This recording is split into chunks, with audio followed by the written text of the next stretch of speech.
announcements. Awesome.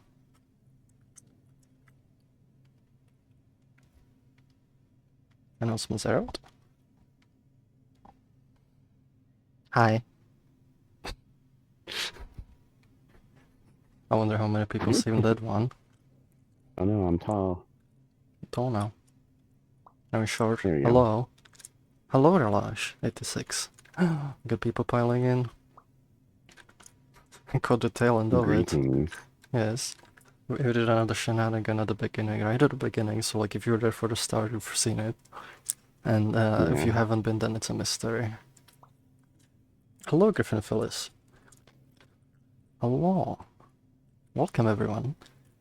So as we have people pile in, let me actually also open, like, make sure I have the stream open, so I make sure everything's working okay. How's audio coming? Very good fluffy, yeah, it's very fluffy. Very fuzzy. Hello. Yeah, I guess I have some of that on me too, I think. Oh, good check. Hello, check. Twitch TV, is the audio coming okay? Can you hear us both fine? Hello, Bredo. Hello. Hello, all of the wonderful people in chat. Yes. Can you hear me? Can people hear me good this time? I know I'm a little muffled. We both select the broadcast, so I think it should be okay.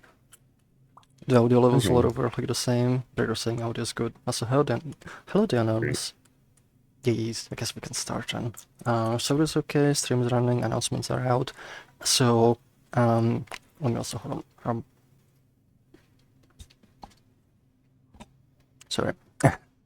So, hello everyone. Oh, I didn't fix the Twitch chat colors. I don't have the time for it.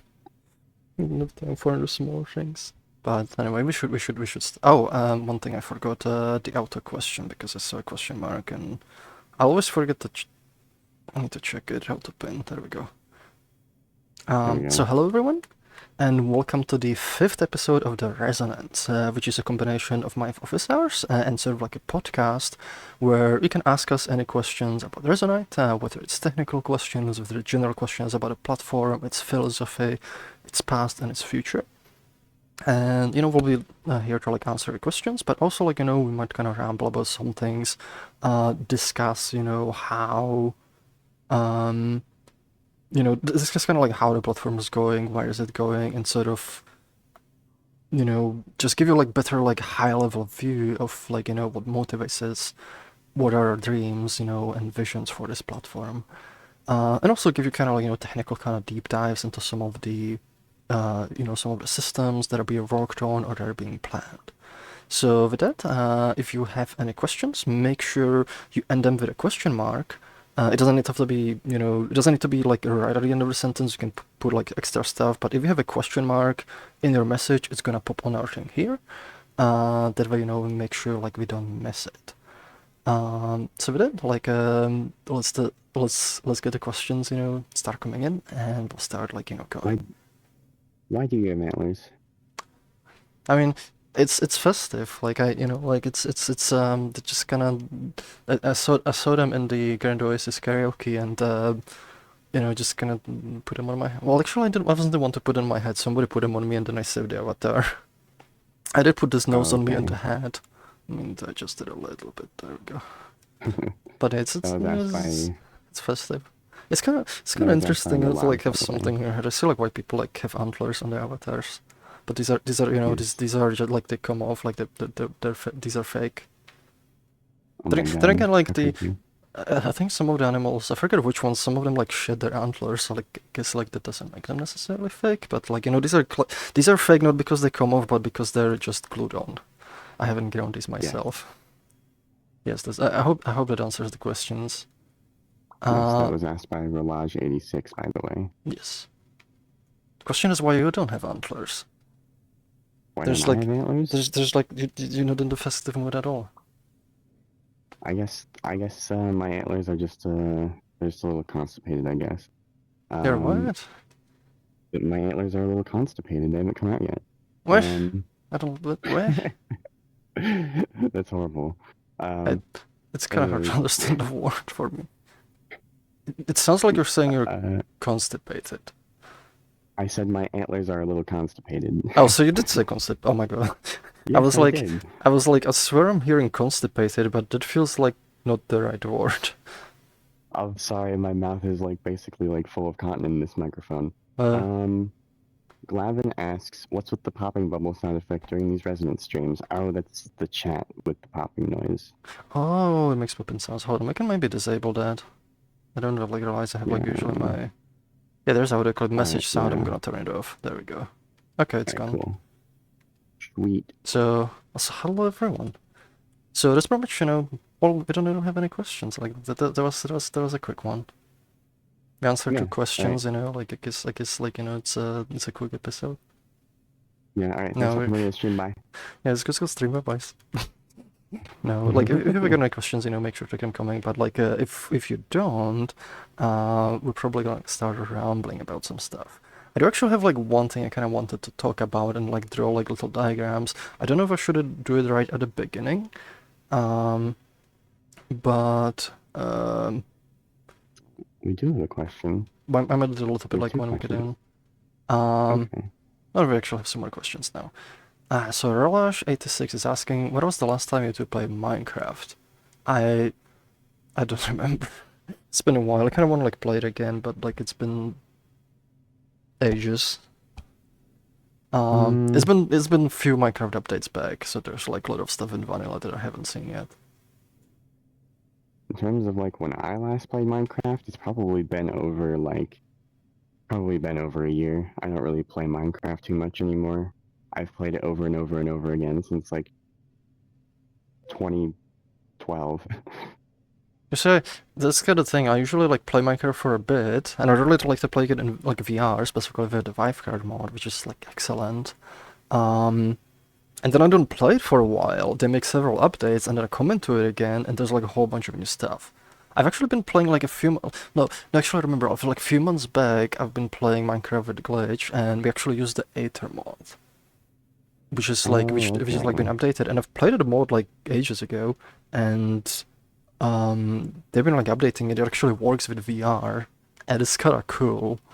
I remember like the first time we got like into Aether, like I was like, what is that? What is that thing? What's this thing? And there's like everything flying around you, and it's kind of cool thing. But I do want to play it again sometime. Yeah, I really like the Oh, it's gonna torpedo into a whole tangent actually. Um, do you know of Oh, Undertale Yellow? I don't know what Undertale. I know of Undertale, but I don't know what Undertale is. I don't know what that is either. So next question we have a Griffin Phyllis. What kind of prep physics simulations are you looking forward into bringing into Resonite eventually? This is on my mind all the time. Um, I don't quite know what you mean by pre-prep physics simulations. What I can tell you is we are using the Beput version 2 physics engine.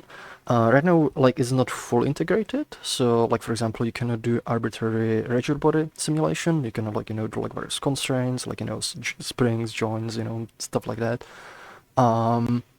What I want to do in the future is like make a full integration, so you can actually do like proper rigid body simulation, mess around with stuff, toss things around, and have like fully fledged physics. We are using parts of it, like for example, when you move around the environment, you are actually represented by the sort of constrained rigid body that's specifically handled as a, you know, it has kind of constraints to like make it usable for like user locomotion, but technically it is built around a rigid body, and you can kind of use it like a rigid body, but it's just not like very efficient, and like you're missing a lot of extra features for it too. Um, so eventually, like we'll have like proper rigid body. I don't know like what do you mean by pre-pred, so like if you can like clarify that a bit more, or if this like answers the question, But if it doesn't answer the question, let us know a little bit more like what do you mean about the prepared physics. Yeah. Next one is Relash 86. Have you made any updates to Minecraft Resonite War Importer? Unfortunately, no. I haven't had like really time to like touch it. It kind of is updating because I don't think it works like with the newer versions. But one of the things I kind of want to do, um, at some point is sort of like start kind of gradual open sourcing as part of your engine, and the whole importer and exporter system, I think that's a really good candidate for it, because it's relatively modular. It's something that doesn't even like it doesn't actually need to touch the data model. It doesn't need to add new things to it because the purpose of importers and exporters is to take any data in external format and convert it into existing stuff in the data model. So it's something that can be like easily like we can like publish this like the source code for the different importers and exporters and allow the community to like build upon these, make your own modified versions or even contribute official improvements, as well as, build your own importers, because part of that would be having a good, architecture for loading these like dynamically. So if you want to like, import like, very specific formats, you can write your importer, plop it like into the folder, install it into like your Resonite install, and then I'll be able to import, whatever format you want with whatever code you want. And with that, like, we could like, have, if I don't have time, to like update importers like that, the community would be able to like, fill in those areas. So I'll see like if I get time like to touch it. I might like, sometime because I don't want to kind of incorporate some of the stuff I've been kind of like having fun with, which is, playing Minecraft and integrating with Resonite, but we'll see what happens, like what the time is. The next question is also from Relash86. Does the Vivecraft mod support Quest or Steam VR plugging into? I'm not fully sure what you mean like by plugging into, but like you can like it's a Steam VR, essentially a Steam VR like mod. So like any Steam VR headset should work with it. I use it with my Vive Pro. I've played it with the Quest Pro, like using Steam Link. Like if you have a Steam VR headset, like it's not that different, from any other Steam VR games. So you should be able to play it. Also, Relish, did I hear the word torpedo? I think I said torpedo. I don't know. And the next question is, Relish86, will Newtonian physics be added too? Currently, that can only be done with flex components. I'm kind of confused by what you mean by that.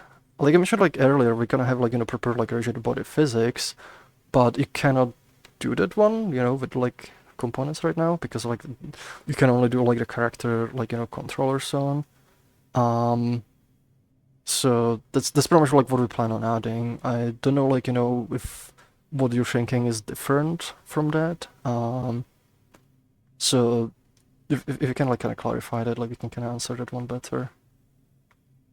Next question is Related to 6. What I mean is, I use ALVR to link my Quest to my Linux computer, and it only runs SteamVR games. So could Vivecran run that? Yeah, like I said, like it's a SteamVR game. So if you can run other SteamVR games with your setup, like you should be able to play in Minecraft with the Vivecraft mod. Oh, I see. I see what they mean. They mean like doing like orbital physics and Yeah, stuff I mean you with can do that Newtonian with physics. like rigid body. You essentially like like you don't have the normal kind of gravity that's just kind of uniform apply, and instead you compute like a radial one, and then you can have like if you apply the right forces to things, you can achieve like orbits. You can actually do that like with Photon dust too. Like there's like it's not quite like physics, but you can like there's like a radial force, and you can like if you get particles, you can get them like orbit a point. Yeah, So that is achievable bit like with rigid body physics. yeah. Oh, I actually made something like that in Flux too. I Yeah. made a little like ball that floats around. Uh, Also saying, I'm thinking of a MMO world with mass quantity application of Newtonian physics to objects. I mean, it's a little bit different. So, like, if it's like, um, if you're thinking big worlds, like, that's not just physics. There's like a lot of kind of involved into like being able to build big worlds, and there's things that we plan to do that will allow for that, but it goes, beyond just physics. Um, yeah. You yeah, were you were told it's it would be laggier to do with Flux/components. Well, it depends. depends on it depends on the scope, as with Yeah, everything, because like yeah, you may not be able to simulate like a whole, like all aspects of like a physics system with just like flux, but you can certainly do, like orbital physics. Orbital physics actually, like making things just like have a little bit of velocity and mass and like float around a point. That's actually not too hard, and you can actually Yeah, do that pretty quickly in it's, flux. Like it's it's pretty not gonna run simple. bad. But like if you want to like apply, like the whole like big worlds and um, if like it kind of sounds like you want to like big world and have it like fully physically simulated. That's like even like one way in the physics, like depending on what you want to do, it might be quite a challenge. Like if you want, if like if you want, to have like every single like object like um, you know, simulated in there, like you need something to kind of like spread it out and so on. What do you? It kind of depends because it's kind of like kind of big scope that you're talking about. Because in general, in game development, with any engines, um, things are kind of fake to like a lot of extent. Like you kind of like make things look like some kind of physical effect, but the computations tend to be like much simpler. Um, so like if you're like say like if you're on the surface of the planet, you have the physics simulated there, but it's just regular physics that's only running when you actually are in there. If you um if you like go say like into the spaceship and you want like orbital physics, usually like that's not even physically simulated, but you would have like separate simulation that sort of only concerns itself like at that level, and maybe like it's not even like proper rigid body simulation because like that might be an overkill for this kind of thing. um because like like otherwise we have to like deal with stuff like what if something disturbs it and the planets crash into each other, and it's like a lot of kind of really complex interactions. So um it's it can get like very involved very fast, and it just like Cyrus said, it depends on your scope, like what you want to do. Yeah. um they also like asking a star system with like 16 Celsius bodies, would it be laggy? That like depends, literally on how you're computing it and to what like degree of accuracy. If you're just like doing very simple like where each celestial body has like uniform mass, it has it has like there's even there's like multiple like ways to kind of approach it, because like you can be say you have like like you have the star and you have like a bunch of like celestial bodies. One of the things you can like do is the simplest thing to do if you wanted to make something like that. I'm actually gonna switch the camera so it's a little bit. The simplest thing you can do is you literally just say this is orbiting around certain radius, and you just analytically compute the position at every time. There's not actually even physical like simulation to it. You could do where each point, it has like some mass and it has some velocity, and you're constantly applying gravity on it, and you need to actually make it achieve stable orbit, which means, the velocity needs to completely, counteract the attractive force, of the sun. And you can do that, you can just gonna be updating the velocity every frame, but you need to like balance it, because if it's, not balanced, then it might like end up spiraling out over time, or maybe it spirals in and like, the whole thing breaks. And you could go even deeper, because you can, have the gravity be computed just towards the sun, but you could also be like, okay, I want everybody apply, gravitational force on all the others. So like if you have a big body here, it's gonna pull this one towards this one, and this one towards this one. But also this one's pulling this one towards this one, and everything's kind of pulling each other. And this is gonna be a lot like heavier on computation, because now we're computing gravitational forces between all the 16 bodies with each other. So depending how complex you want to go, the computational requirements will kind of go higher and higher. And then if you want if you want the bodies to be able to like to potentially even collide, and then do things when they collide, like for example they break apart, or maybe it does something that increases the complexity even further. So like it's something that can go from this is completely trivial to compute if I just do it analytically, to something I have like very detailed like physical simulation, like where they can collide and break apart into smaller chunks, and maybe they will clump together again, and you have like much more complex physical simulation. So it depends. um it depends a lot, what exactly I want to do. So usually it's kind of hard to answer the question, like, if something's going to be like it, unless you kind of specify what exactly you want to do. Yeah. If you were just solely doing, 16 points that interact with each other gravitationally and that's it, you could probably get away with that. Like that's not too hard, but if you want to do anything more, then it gets a little more complex. Uh, so the next question is, oh yeah, while I'm thinking about it, what is the current state of the upcoming performance update, and how much improvements are we to expect? So the first part, the state, we're still like finishing up the photon dust, which is the new particle system. I've done like a coverage on how exactly the performance update is being approached in the previous episodes, and it's also available as a standalone video on our YouTube channel.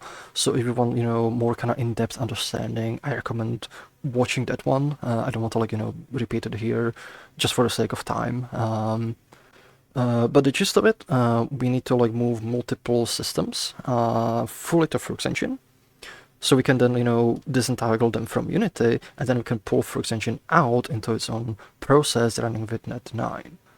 The current state is like Photon Dust is in testing phase. We've been getting lots of like great feedback, lots of great bug reports from the community. Once it's kind of fixed up, we will we'll essentially remove the old one, which is kind of the tie to Unity, and everything will be auto-converted to Photon Dust. Once that is done, the two main remaining things are going to be doing the same process for the audio system, where we essentially make our own, because right now it's still kind of dependent on some bits in Unity. So like audio system is going to be reworked. I can expect that one to be faster than the particle system because it doesn't have as much stuff. Plus, I already has been like working on a part of it, specifically for the reverb effects. So that also kind of saves quite a bit of time. Once that is done, it's then it's kind of reworking sort of the integration with Unity, where it's like lots of little pieces. So the communication can be done over more well-defined kind of like messages, which can be done over inter-process communication mechanism. Once that part is done, we'll be able to pull it into a separate process, and that's when we get the big performance boost. For the question, how much improvements can we expect? We don't have exact numbers. That's kind of hard to predict because you kind of never know, like, exactly how much you get until you kind of do it, because it's very, complex code base and we can only make estimates. But the estimates we have, they're very positive because we moved the headless software, which runs pretty much all the same code, as the graphical client, except, the graphical parts, it runs pretty much the same code. So by moving the headless to .NET 9 and running, sessions on those, we got a good, like, gauge on how does that same code, run with much better runtime. And overall, like, like it's been pretty dramatical improvement. Like there have been, events which were headless on the same hardware would previously struggle, with like around 25 people, and now those events like were able to get like I know like one of them got like to 44 people and kept it stable like 60 frames per second, which is very substantial performance improvement. So I do expect at least roughly order of magnitude like improvement, but we will not know exactly until like we make the whole switch how it kind of shakes up. But we do expect like the performance boost from this phase to be significant and significantly noticeable. The next one is check the Fox author. My rambling question for today. What are your long-term plans to further improve world building capabilities in Resonite? Stuff like terrain, or because it came up earlier, things that will building large worlds. I also send you a fixed switch chat via contacts chat. Oh, first, like, thank you for like the updated one, but I probably won't swap it like in the middle of the stream because there's a bunch of questions already kind of piled up, and I don't want to like mess with that. But I'll like use it for the next one. For the rambling question, so like this one's gonna take a good bit. I'm kind of thinking, should I like, do I have like anything to draw with this one? There's. Let me actually think where to even start, because there's a lot of things. There's things I want to like improve, like with the tool system. There's things, for the scripting, like where we have stuff like WebAssembly improvements to protoflux. It's very, there's a lot of things, and it depends, what kind of thing you're trying to build. Like you mentioned terrain system. That is actually, what? I'm gonna get up for this one. I'm gonna ramble. I have our camera set up over here, and I have my brush. And I'm gonna move in my room as well, so I don't hit my screen. There we go. Hello. So, and also, hold on, let me actually bring the chat over here too. Oh, that's not a chat. That's not a chat. That's not. Oh, that's a question from the chat. I'm grabbing. Actually, sorry, can you bring it over here, please? Yeah, Thank you. I got it. There we go. We'll put it right. We'll put it like. Oh my gosh, where the heck? That's behind a lamp. We'll put it right there. There we go. So there's like multiple things. And I mentioned earlier, the tool system. One of the things I want to do with that, and this is kind of more smaller improvement, but it's kind of, since I'm going to be ramble, it kind of, touches on a lot of different things. But say, take something, like the developer tool, or even the brushes. Right now, like one of the things I want to do with them is sort of integrate them with the facet system. Because like right now with the brushes, for example, there's a bunch of options that are in the context menu, and I'm gonna grab my thing so I can give you showcase. So there's like a bunch of options, like there's, for example, I can change the size like this, and there's like change color, but it's very kind of like basic. And some of the tools, like if I grab the developer tool, to actually have, oh, thank you. I can steal one from Cyro. There's a bunch of kind of options in this, where if I select something, if I want to change the gizmo, I have to go here and I have to change which one I want. And it's kind of like, it's kind of difficult because like I'm already like, there's like multiple branches that I want to talk about because there's stuff with the gizmos that I want to improve. But there's a bunch of options and you kind of have to navigate the menu, and some of them could use like sliders and more kind of complex stuff and so on. So the overall goal is if you equip a tool, the tool is gonna have, associated UI with it. So like say I equip this one in my left hand, on my right hand, where I normally, you can have facet anchors, I actually get, plop a piece of UI, and there's going to be a bunch of stuff here that lets me kind of toggle and control the thing. And this is something that we'll be able to have the content theme built in-game. So you'll be able to make your own UIs for your own tools, and we'll build better ones where you have very kind of quick access. Oop, and my tracker's being mad. Where for example, you want to switch the gizmo, you can just be like plop plop plop, do stuff, plop plop plop, do stuff, and you have it kind of attached to your hand. You'll also be able to place it in other places, so you can for example, say I want to have this in my field of view, so you can be doing something, plop plop plop, doing something, plop plop plop, and just work like that. That's also going to be useful for people who have limited mobility. So say you cannot use your hand, you can have it as somewhere and still kind of access it, do stuff, access it, do stuff. It's sort of it's going to be like a system where each tool can provide sort of template for its own UI, and then the placement of that UI is going to be up to you. And you also be able to to extend it, update it, do whatever want with it. And if you're building your own tools, make your own UI elements that are going to control how the tool operates. So this is one of the things that I feel is going to overall kind of improve the workflow. There is also other stuff, if I go back here, I'm going to delete this bit. Say you are in the desktop, and you are building something. Say you open an object. Let me actually switch it back to this. Say you open an object, you can have inspector. In VR this kind of works, you can have here, I can be doing a thing and do thing here, I can pin this, so this kind of goes with me. In desktop this is a little bit awkward.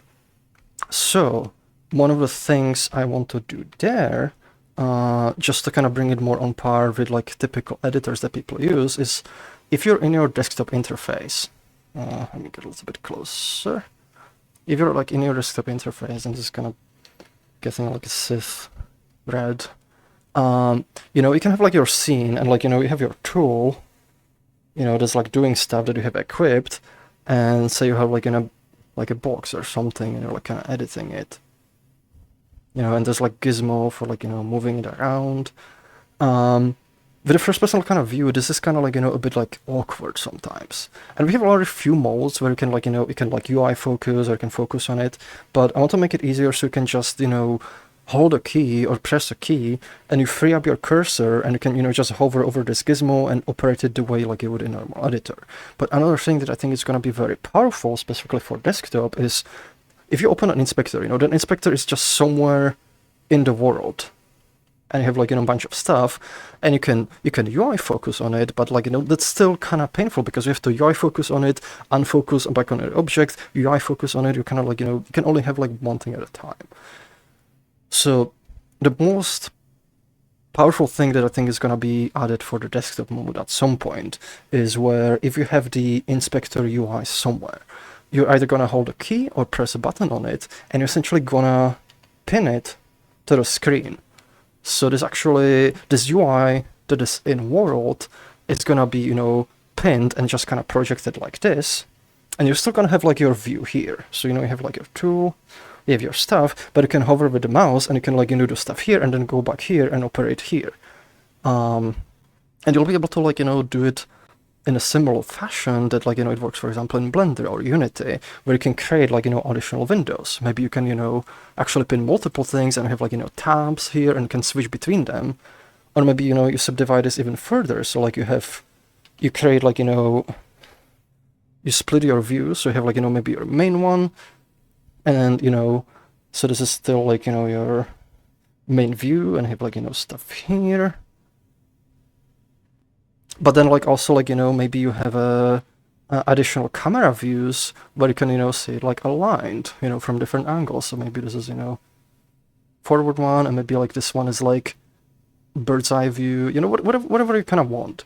And you'll be able to like, you know, subdivide your user interface to, you know, create like better workflow that still operates with the same things. Like this UI that is pinned in here, that's the exact same inspector, you know, that you open in here. Is just, you know, perfectly aligned, you know, to your screen with very easy access without requiring to focus and unfocus on other things.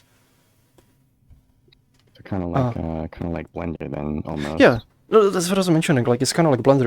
You can just be like, I want to subdivide this one, you know, for example, horizontally, you know, and it splits, and you can make this one whatever you want. You know, same with Unity. If you also have like, you know, multiple computer screens, say like you have another screen that's, you know, maybe like it's a vertical one, you know, maybe you'll be able like, you know, to pin some inspector windows here. So you have like a bunch of stuff here and a bunch of stuff here. Maybe you have a view here, you know, just kind of like organize your workspace and utilize multiple screens. And I think this is going to be one of those things that's going to make building in Resonite in desktop mode way more powerful, way more easier, but it's still gonna be built around the exact same tools you use in VR, because that is a big part of our philosophy, is like we build things in a way that are sort of agnostic. Like where it doesn't, you know, matter if you are in desktop or VR, like for all the tools, we build just one version of the tool, but the mechanisms that are interacted with are built you know, to be like usable in both. It's actually kind of funny because in order to achieve that, in most tools and in most games, if you have a tool, especially a tool that like, you know, projects something in the environment, or like, you know, says like say it's like, you know, you have like a first-person shooter game. Usually, like when you shoot, you know, it's like a raycast that goes into the scene, finds like, you know, what you shot. In most of the cases, like, it's actually, you know, let me actually clear this. In most cases, what happens is, you know, you have like your gun, and like, you know, you have your cursor, and like if you want to like, you know, shoot something, what actually happens when you shoot, the raycast, it doesn't come from the gun. It comes, you know, from here, from the center of your screen, because it's just easier, and like, you know, it matches where you go. And this is literally just a visual. It's, you know, just a probe. Like, it doesn't, like, under the hood, it doesn't actually shoot from the gun. Now with the Resonite, all the tools are built, you know, like, if you consider this in VR, this doesn't work. Because in VR, like, you don't want to be shooting from where you're looking. If I'm holding a tool, you know, and I point at something, I need to actually hit, and I selected something on the gyro, I need to actually hit from where the tool shot. So the raycast needs to be coming from the tool. Now, in order to make it, you know, so you can use the same tool in desktop, what Resonite does, it actually figures out math, which figures out if there's a point in the scenes where it does, you know, a raycast from a scene, it figures out where exactly to puppet your hand to point the tool so it hits this exact same point.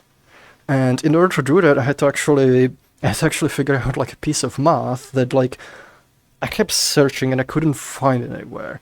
Like, I was like looking, you know, for a way to solve that problem, like, mathematically, and there just wasn't anything. So I had to just, you know, sit down, work out like a bunch of diagrams and think about it and think about it some more and think about it even more. And then I arrived at a solution which lets us, you know, which is a piece of math that lets us figure it out. And that's kind of how Resonite works, because it just takes the same tool you would be using in VR, like, for example, the developer tool, and it puppeteers your hand precisely so it hits the point that's, you know, under your cursor. And that's, you know, that's kind of part of our philosophy. It's like, you know, you, like, as a tool creator, you don't need to worry about that. You don't need to worry about how it's going to be used in desktop. We make a system that, like, you know, positions the hand exactly so it does, you know, what you would expect. So that's kind of like that was the ramble, like, down one of the branches. There's other parts, you know, so like this, for example, consider with some of the tooling to make world building easier. There's a number of other things, like I mentioned, like, you know, gizmos.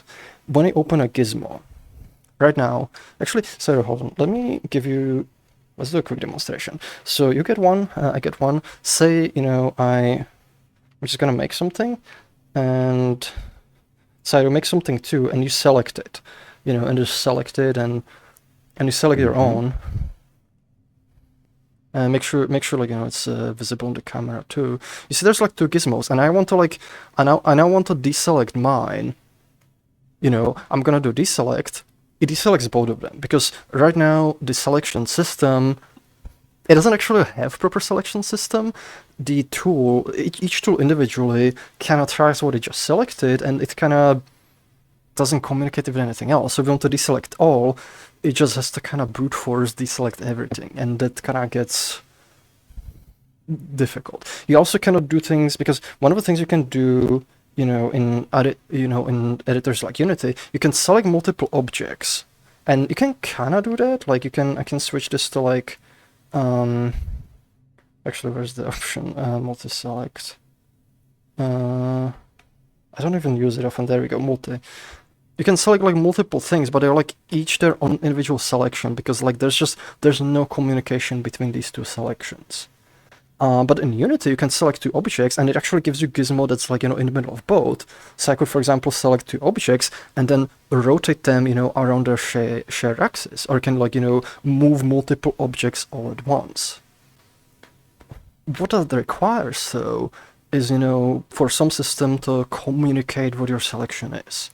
And that's something I'm really looking forward to implementing, because it's gonna be useful, like, you know, for a lot of tools and a lot of workflows, where there's a system that's independent of any particular tool, which sort of manages what have I selected as a user. It has, like, you know, a list of selections. You can add to it, you can clear it. If you clear it, you can only clear your own selection because it keeps track of them. But also anything that operates with the selection system can query it. So, for example, the gizmos can be, okay, you have selected multiple things, you know, I'm gonna make the gizmo operate over the whole selection, because there's now a system which tells it what are all the things that were selected.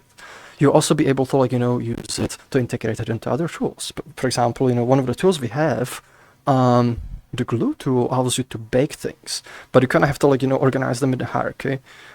once we have a system for handling selection, what we can do is like where you essentially select multiple objects and you grab the glue tool and you say bake selected, and it'll just bake everything that's currently selected that it can.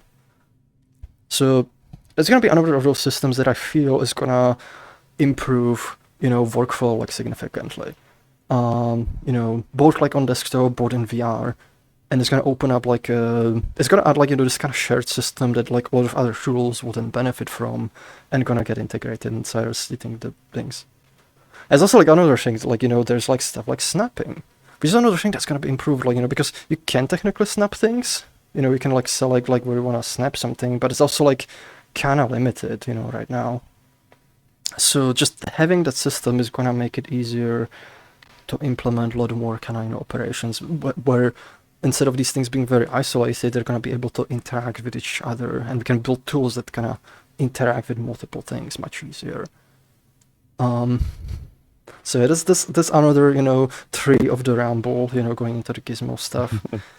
I don't know how long I kind of ramble about this stuff for a while, but like one of the things you also mentioned, I'm just gonna use it since it was in your message, is the terrain system.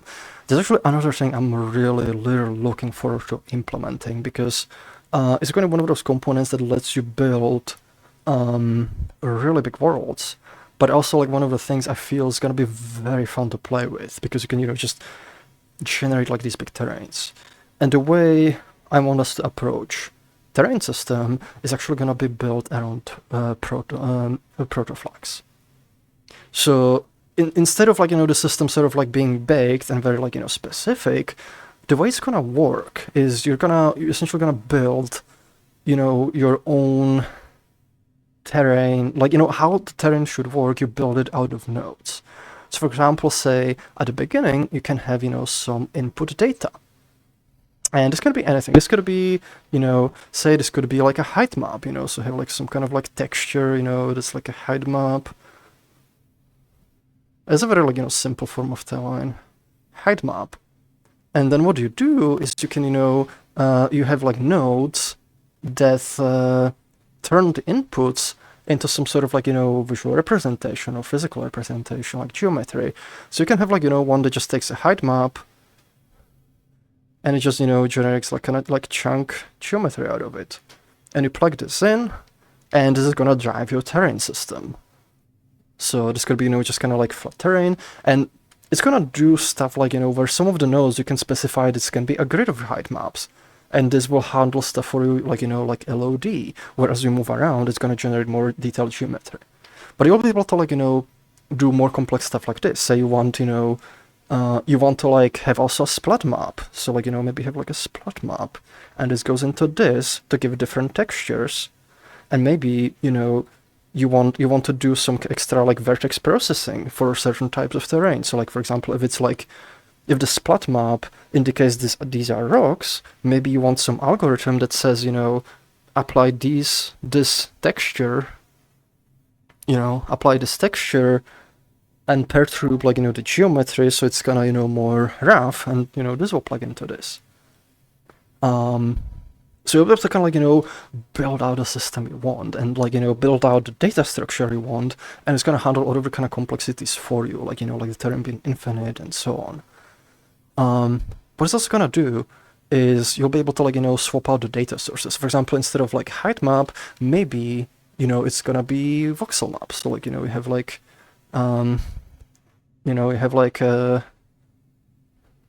voxels. And I'm just gonna do a quick representation. So these are like, voxels, like voxel data. And, maybe you can plug that into the height map generator. So like, it will do something like it's gonna check the highest voxel and generate geometry based on that. Or you have a different node, which instead will generate, terrain in the style of like, Minecraft, where it's like the voxels are actually, actual like blocks. And it's gonna handle all the complexity for you. You define, how each one of them looks and so on. You can like do a lot of kind of complex things. Or maybe there's gonna be another one that instead of like, it being kind of blocky, is actually gonna, generate like a smoothed out like 3D terrain out of these, voxels, so you have like stuff here, and it's like on the more, detailed. There's going to be lots of other systems, like for example, you can have another one that, also uses another map to populate it with like, objects like trees, vegetation, and so on. And the overall idea is like, instead of terrain system that's, fixed in how it works, we give you the building blocks and let you define, what your input data is, which can be voxels, textures. It can be procedurally generated. Or maybe, there's you do actually have like data that's, saved, but you have another node which, runs a function. When you go into a new part of the terrain, you just say, you just generate whatever voxel data you want. So like if you wanted to do something like Minecraft as you walk around, anytime you try to load a chunk, that wasn't loaded before, it's gonna run this to initialize the data. And at that point, it just becomes data, which means it can be modified. There's going to be a number of nodes, and other mechanisms to mutate this data. So like if you try to, something, like if you do like a tool or game, where it sends, modifies this data, this is going to trigger the system and it automatically, updates the visuals for you and lets people, mutate the terrain. And it's going to be useful for both, the building tools, because you can make like a brush that, draws the system. Or if you're making a game, maybe you make it like, like a little like bomb and you throw it and it explodes. And when it explodes, it mutates the terrain data to actually make a hole. So you can both use it for building the terrain and also to, create like interactivity with it. And the system is going to be flexible enough to let you, do all these kind of different things. And it's the kind of general idea. And it's one of the reasons I also like, really look forward to it, because of all the possibilities. And the way, I feel this is going to be approached is it's going to make it overall simpler. And like you can combine the different nodes in lots of different ways to create like, terrains that kind of suit your needs. Like if you really wanted to, for example, you could have, you're talking about like a Minecraft importer before. One of the things I would want to happen at that point, once we have the terrain system, is where instead of just importing the pre-generated geometry for the Minecraft data, we just import the Minecraft data, into the data set up a node that's like, that's able to process it and generate the same terrain as the Minecraft. So that way you could actually still modify it, play with it and so on, because all the data is still gonna be there. And when I was like, I do have like some design notes, on this, and a lot of kind of design thoughts. When I was working on the Minecraft importer, I actually got like a lot of inspiration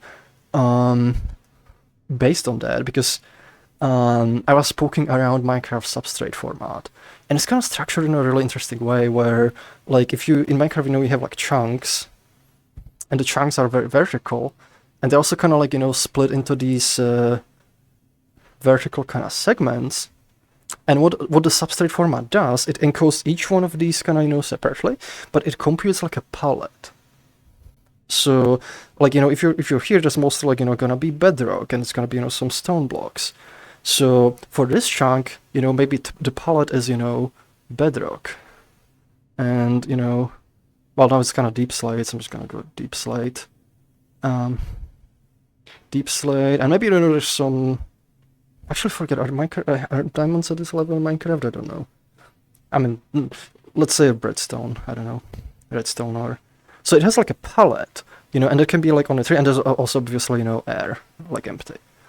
So what it can do, if there's only 4 types of blocks in this particle chunk, it encodes this palette and it assigns each one a number, and you only need 2 bits to represent this. So like this one's gonna be, for example, 0, 0. This one's gonna be 0, 1, 1, 0, and 1, 1.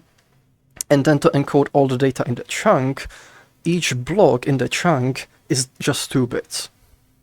And if there's more of them, it's gonna, it maybe needs to use 3 bits or 4 bits or more. But what's really cool about it is the way they structured it. All of the names, like, they also have like, prefix. So for example, this one will have like Minecraft, Minecraft Air, Minecraft this. And it makes the format a lot more kind of extensible. So like when you use mods, the mods can add their own custom blocks and just, like, for example, there can be Aether, I was mentioning that earlier. There can be Aether and it has like, its own block. and they can add extra blocks easily without meshing with the others, which didn't used to be true for the older like formats, before Substrate or Anvil. No, I'm messing it up. Substrate is the library. The format's called Anvil. But they used to like store where each of the block, it actually just had like an ID, which means if a mod wanted to add another block, like eventually like official Minecraft would add a block with the same ID, and then now this would collide, and now your map is kind of confused. But they kind of came up with this system where it's both kind of more efficient and also a little more extensible. So when I was like poking around it, I got like lots of ideas for how our system is gonna work, and it's kind of like part of the reason I came up like with the whole like data layer, where you define how your data's done, and then you feed that into nodes that generate stuff like geometry from it, and other things.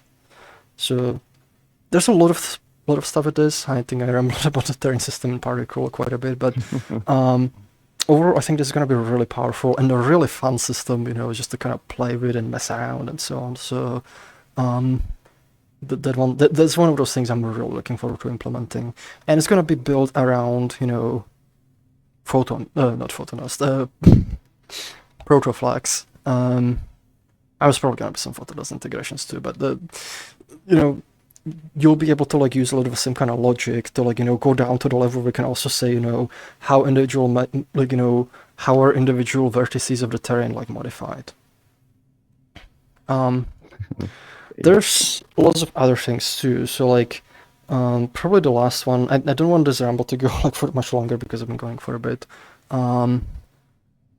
One of the other big things that I think is going to be really big for Resonite is with some of the data model updates where we introduce something called the domain system.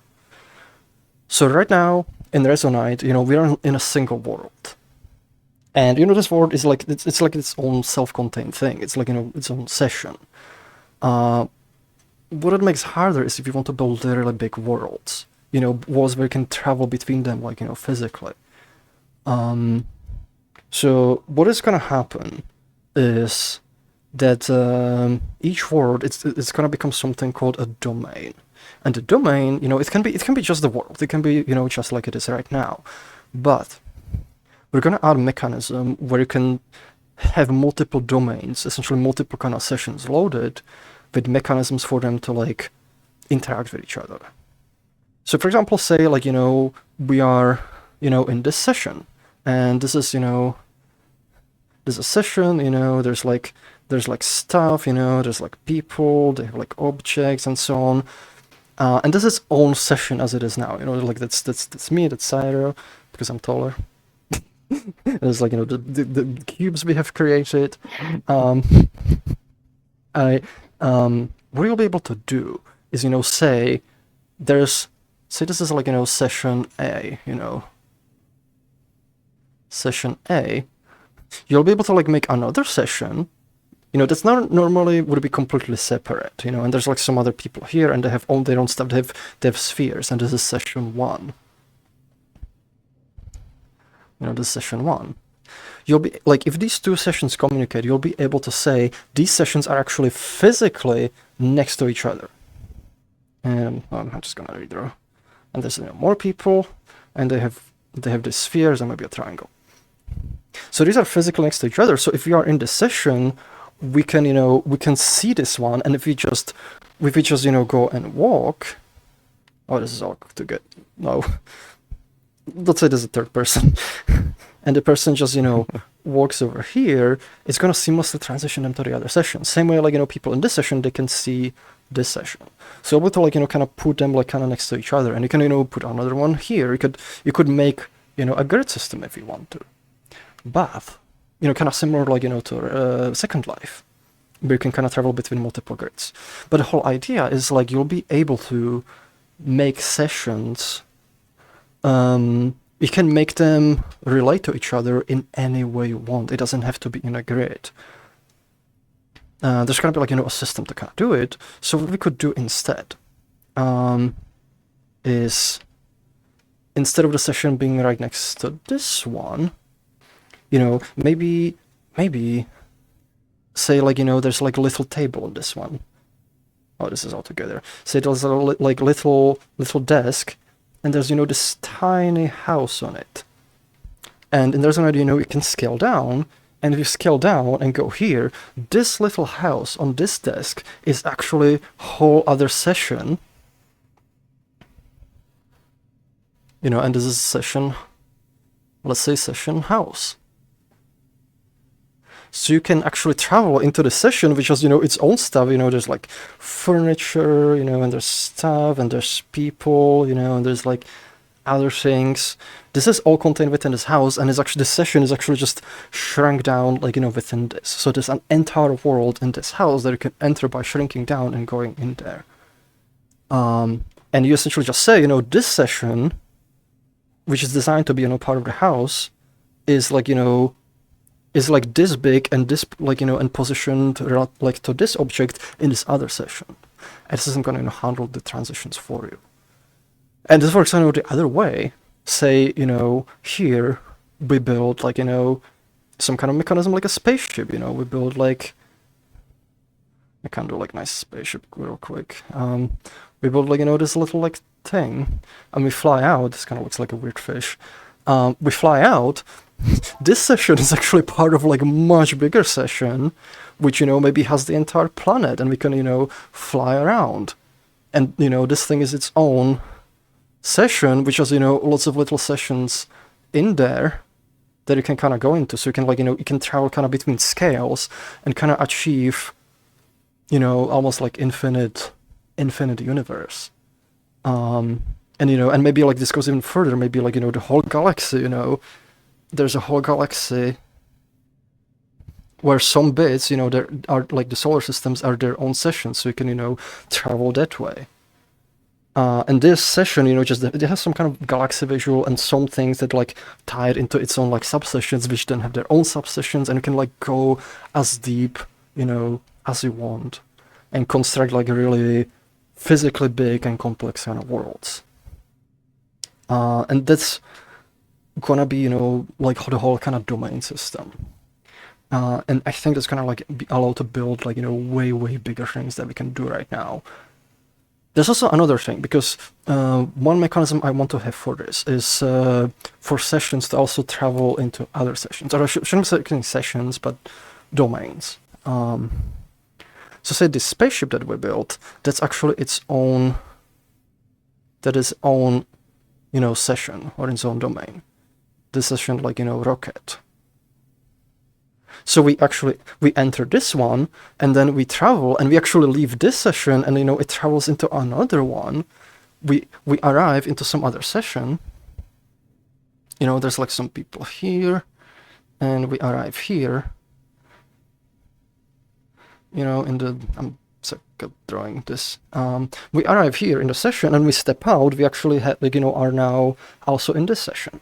So you can have like the vehicle, the inside of the vehicle can be its own session that can then travel to another one, and you can step out and you are within that other session. There's another mechanism that's going to be part of this and part of the domain system, is where each domain, it has, you know, can have like multiple sort of sections to it. And there's like, you know, the section that's the inside of it. There's, you know, that has all the furniture, it has all of the details, you know, every little bit. But then also it has its own sort of external representation, you know, like for example the spaceship. So the session has like, you know, external representation, which is just the spaceship hull.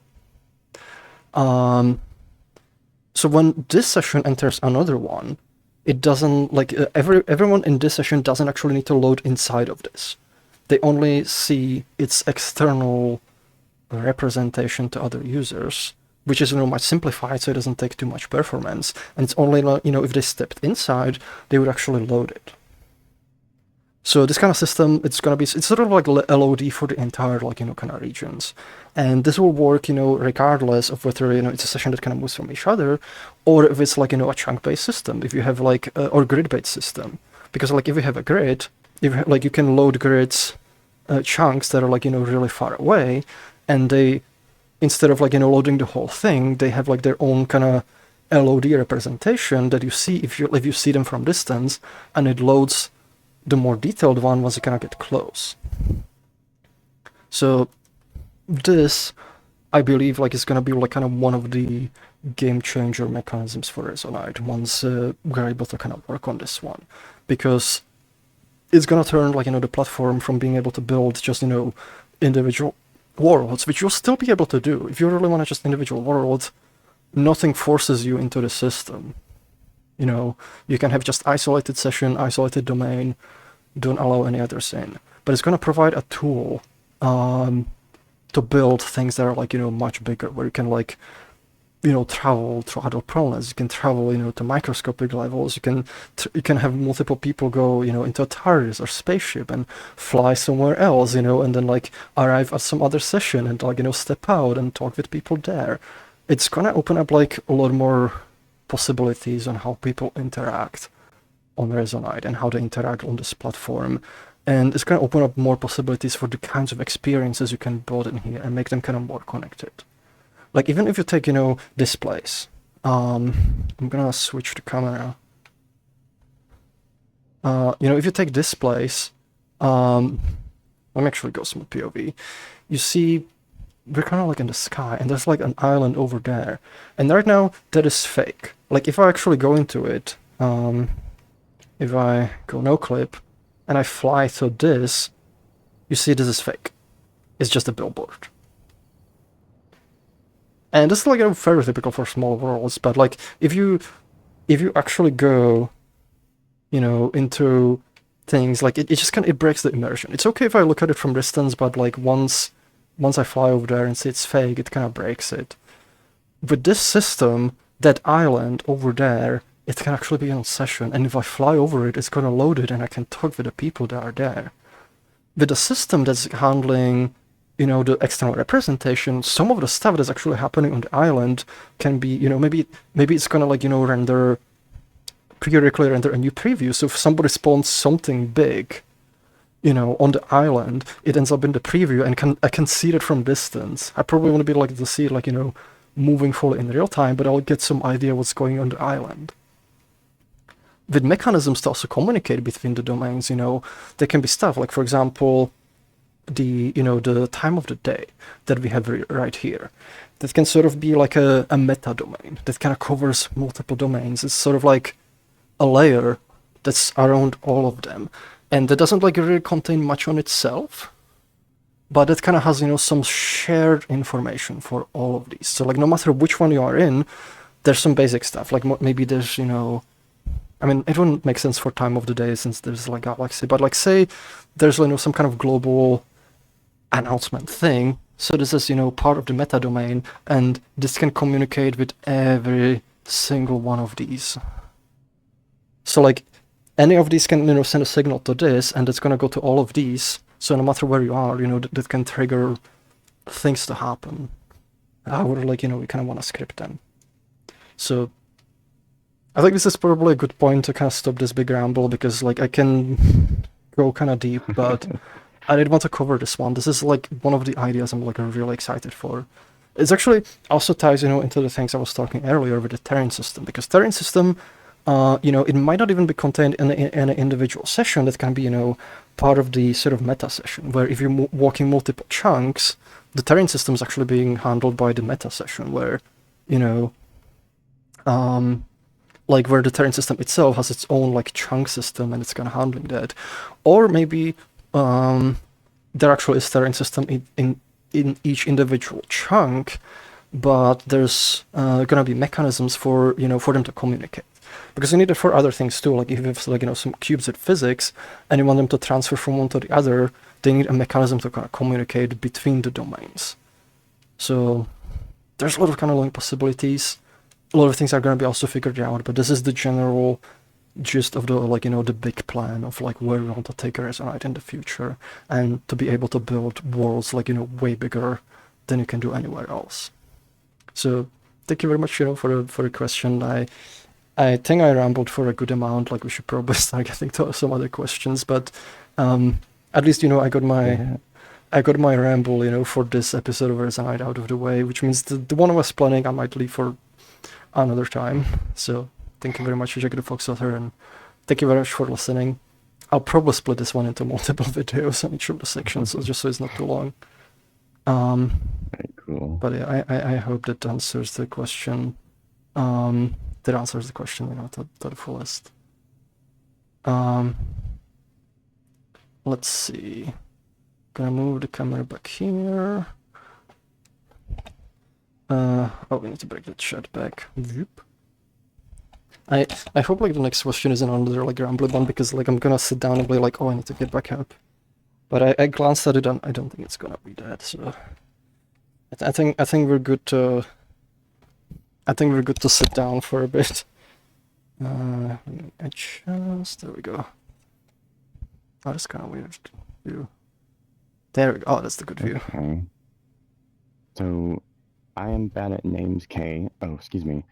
I am bad at names K asks, does creating your own in-house solutions for everything or many things make Resonite harder to update because you don't get the benefits of third parties working on systems for you?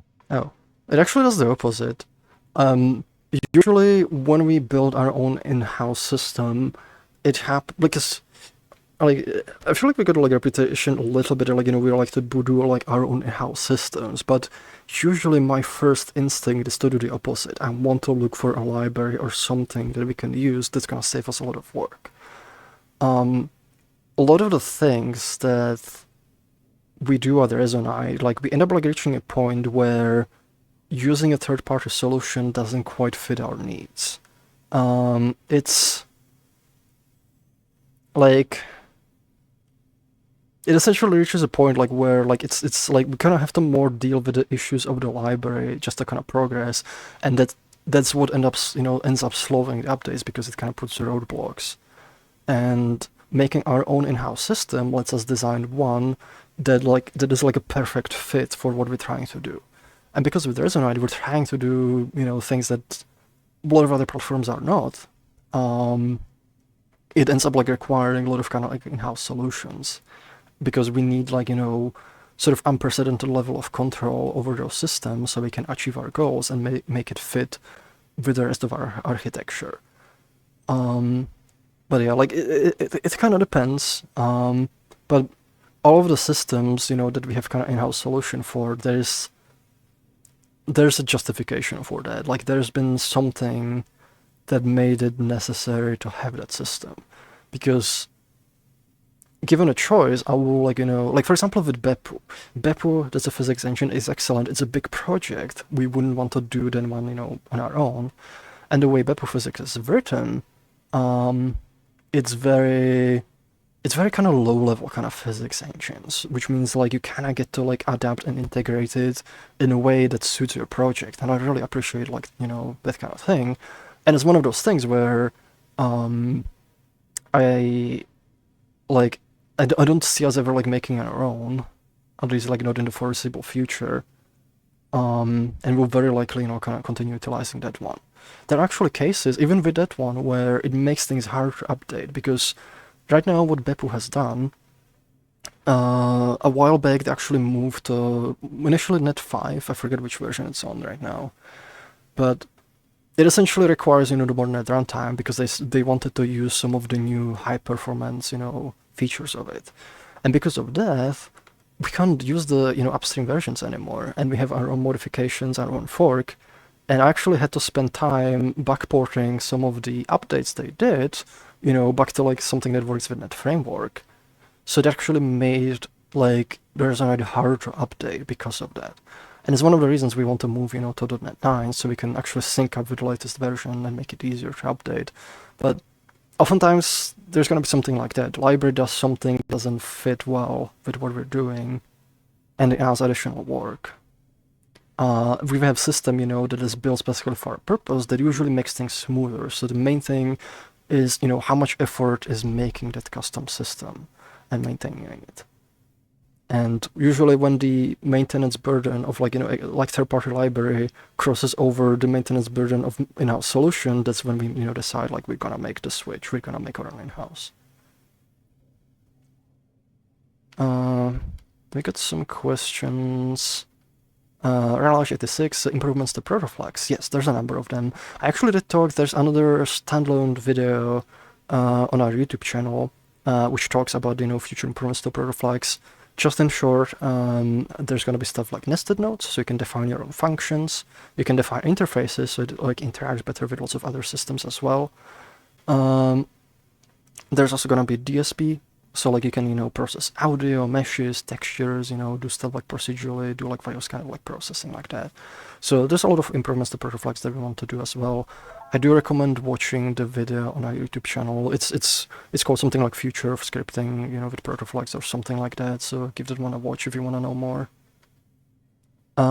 Next one, Bitcrack IGN. Are there any neat, cool features you want to add to Photon Dust after testing, after performance update? Yes, there's a number of them. So one of the features we want to introduce is sub-emitters. So you can when particles, the particles can actually spawn, more particles. And it could be, during their lifetime, it can be when they die, it can be when they collide, it can be like when particles have trails, the trails can be emitters themselves, so you can do all kinds of cool effects. The other feature is also gonna be like effectors, force fields, where you can define, for example, a sphere in the world, and you say the sphere applies, turbulence, to the particles. So you can create like winds, you can create force fields, like you can shoot particles, and then like bounce, like do all kinds of things with them. And that's overall, I think it's going to be a very powerful system as well. There's like one that I'm kind of like want to do at some point is like add. One of the things I made with Photon Dust is that it supports, it's very modular, and it supports different renderers. So the particle system, it does its own like simulation and computes, new points, new colors, new rotations, and so on. And then it goes into a renderer, and the renderer decides, how are these points going to be represented visually. So you can have like, you can have like, billboards, or you can have like, meshes, the particles represent meshes. One thing I want to add is something that's going to use, what's it called? Martian cubes algorithm, and sort of make a mesh, so you can sort of do like like liquids with it. And I think that's gonna be cool for lots of like lots of like echo effects. I always like think of the the liquids in Portal, like like when you have the gels, and you'll be able to do stuff like that with it. But I don't know when I'll be able to add that one, because there's a little bit more involved, but I'll have to see on that one. But yeah, there's a bunch of them. Next question, Relage86. What would I use brushes for when building a world? Could you give me some examples when you have time in answering? Yes, so there's lots of ways to use brushes. It's a very, very powerful system. So you can pretty much use it, for any part, from prototyping to actually building the world. So if you start building some environment, like I kind of want to get up for this one again, but I just sat down. With the brushes, let me actually, I'm gonna stand up, and there we go. I'm gonna move over there. Now we still have this stuff over here. So I'm gonna clear this one out. So say, actually, I'm not even gonna use this one. I think I'll use Smooth POV. So say like you're building a world, one of the things that even our own team oftentimes does is like when they block out the environment, they'll be like, or maybe like we want to add a thing over here. So like, you just quickly draw it, and you're like, okay, like maybe a desk over here, and just draw it like this, and get, very quick idea. And maybe this is gonna have like, a thing over here, and it's sort of FOV on the camera. Oh, is it too wide? It's a little too narrow. Oh, I think it might be a bug. It looks pretty. Oh, okay. So yeah, you essentially, you kind of sketch out like what you want to do, and because like you can draw in 3D space, you get like a good idea, you get a good idea, spatially. Like you're like, okay, like this is how the space feels like. I have like stuff here, maybe like put some stuff here.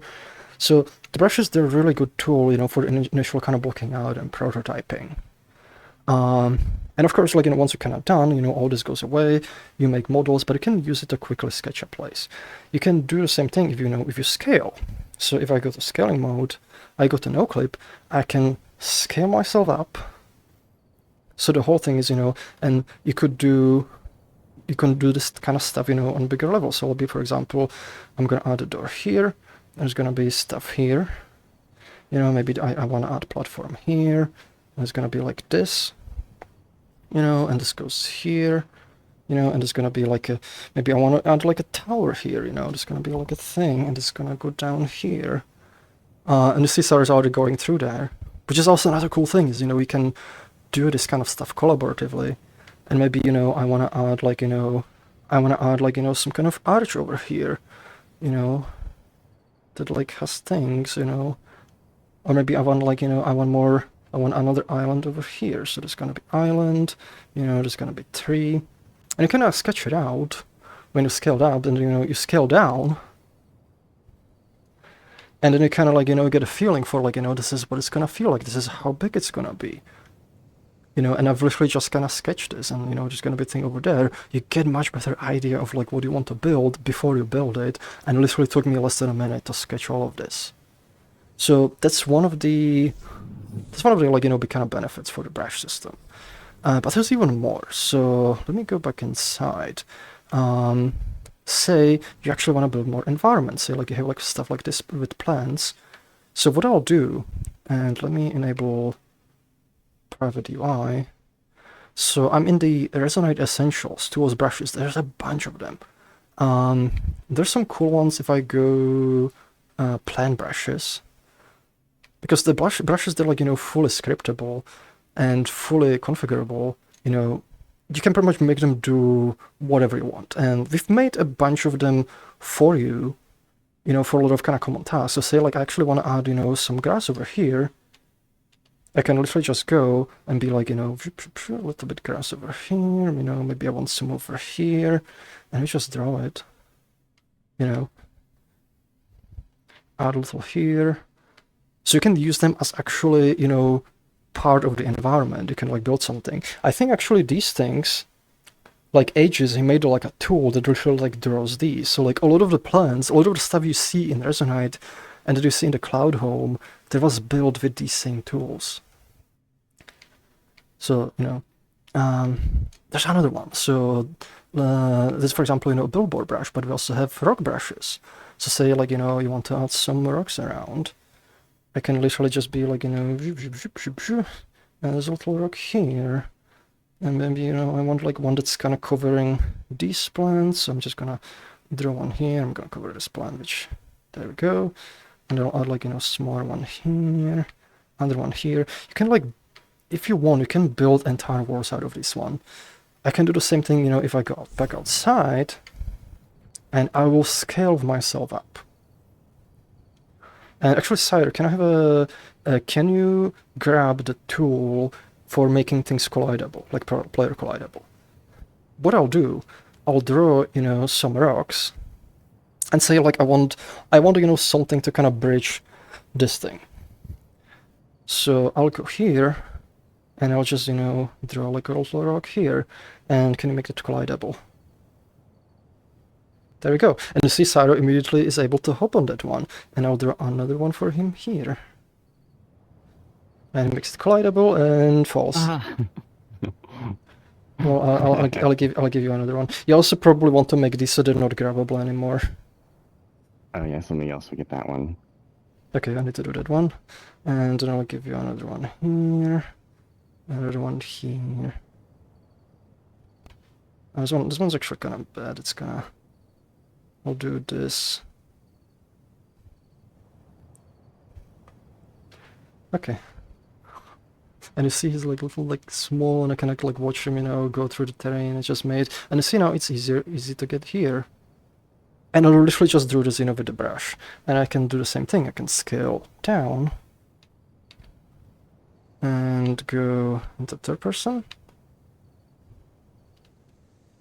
You know, and we actually also collaborated because, like, you know, Cyro used this. Oh, this is actually smaller than I thought it would be. You know, we have collaborated because Cyro, you know, I was able to draw these, and Cyro then made them so, like, we cannot grab them by accident, and I can just kind of hop and hop. So there's, like, lots of possibilities like this. There's one more brush I want to show you that's kind of fun. There's, let's see, geometry, brush snapping tools. Quad brushes, I forget where we put this one. I think it's this one. Yes, this one, geometry line brush. So you see, this one, it sort of draws like this kind of tube. And Sarah, I'll ask you to do the same thing again in a sec. I'm just gonna scale myself up. And I'll draw like a tube, actually even bigger. I'll draw like a tube here that goes like this. Oh, and my tracking is freaking out. Hold on, let me do that again. Oh, yeah, I was facing the wrong way, so let me do that again. I'm gonna... I messed that one up. There we go. And it goes here. And then it goes here. And then maybe opens up here. There we go. Cyro, can you make it collidable and also non-grabbable? Okay. Oop.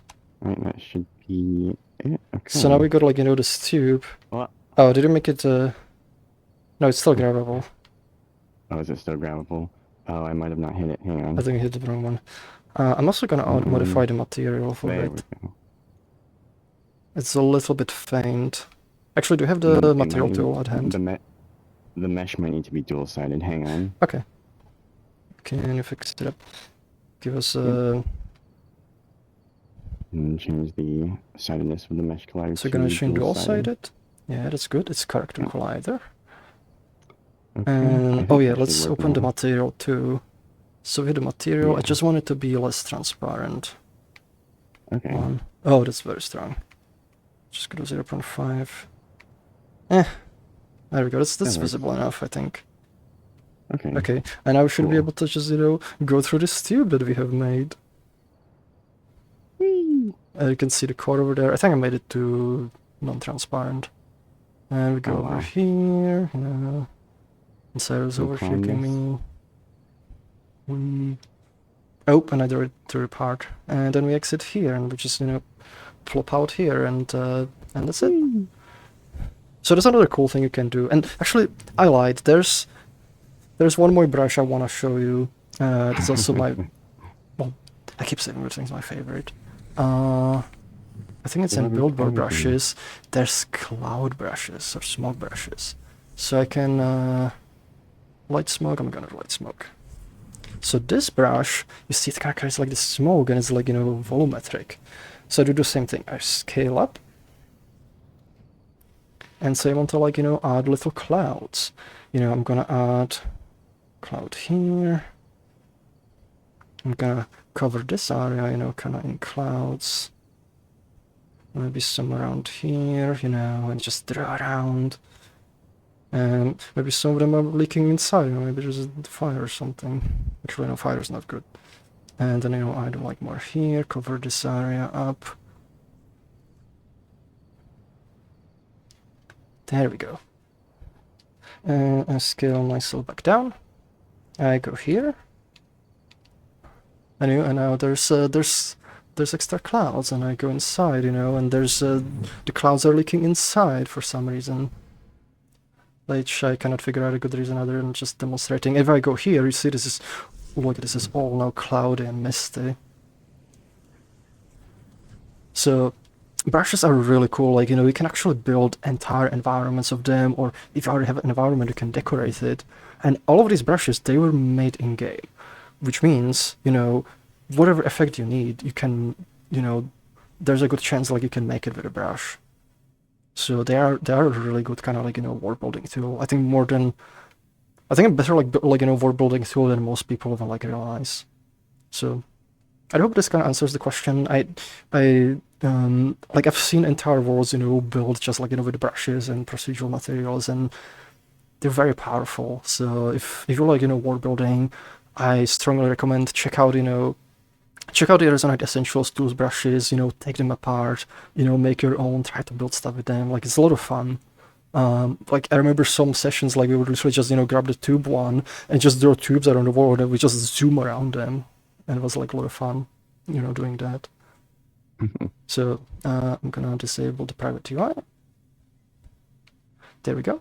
Thank you very much for the question. We're gonna go back, and hopefully the next question doesn't make me get up again. There we go. Actually, I'm happy, like, we're getting a lot of, like, kind of good material that, like, all cut out, like, into individual videos, because the brush system is actually one of the things I really wanted to show sometime, because, I feel it's, like, very powerful, and not, like, not enough people, like, use it. Yeah. So, yes, hope that answers the question, Relash. Next one is, we also have like 35 minutes left, so I'll see how many questions are there. There's quite a bit piled up. So we might start speeding through these a little bit more. I'll see how it goes. I'll try to avoid any further deep rambles, if I can help it. So next one, let me switch to camera view. Navigating a text menu with too many branches can be tedious. Navigate, are there any plans improving that for default tools? I'll literally answer this question early in the stream.